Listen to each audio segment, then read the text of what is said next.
Once upon a time, two brothers who lived on adjoining farms fell into conflict. It was the first serious rift in 40 years of farming side by side, sharing machinery and trading labor and goods as needed without a hitch. Then the long collaboration fell apart.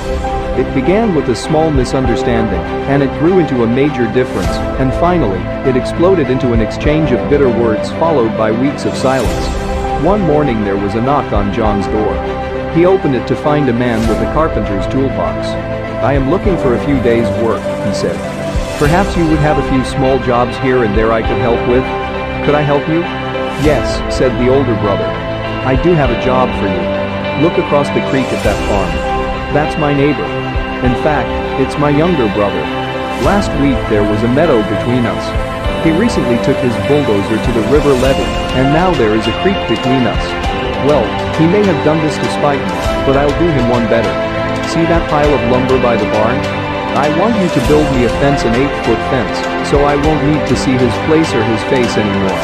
The carpenter said, "I think I understand the situation. Show me the nails and the post hole digger, and I'll be able to do a job that pleases you." The older brother had to go to town, so he helped the carpenter get the materials ready, and then he was off for the day. The carpenter worked hard all that day measuring, sawing, and nailing. About sunset when the farmer returned, the carpenter had just finished his job. The farmer's eyes opened wide, his jaw dropped. There was no fence there at all. It was a bridge.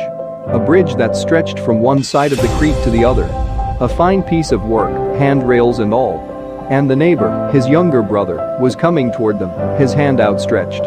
"You are quite a fellow to build this bridge after all I've said," and done. The two brothers stood at each end of the bridge, and then they met in middle, taking each other's hand. They turned to see the carpenter hoist his toolbox onto his shoulder. "No, wait. Stay a few days. I've a lot of other projects for you," said the older brother. "I'd love to stay on," the carpenter said, "but I have many more bridges to build." Moral of the story: God won't ask what kind of car you drove, but He'll ask how many people you helped get where they needed to go. God won't ask the square footage of your house, but He'll ask how many people you welcomed into your home. God won't ask about the clothes you had in your closet, but He'll ask how many you helped to clothe. God won't ask how many friends you had, but He'll ask how many people to whom you were a friend. God won't ask in what neighborhood you live, but He'll ask how you treated your neighbors.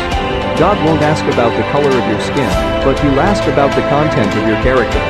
God won't ask why it took you so long to seek salvation, but He'll lovingly take you to your mansion in heaven, and not to the gates of hell. Ephesians chapter 4 verse 32. Be kind to one another, tenderhearted, forgiving one another, as God in Christ forgave you. Let's build ourselves out of that story, and may the good God continue to bless.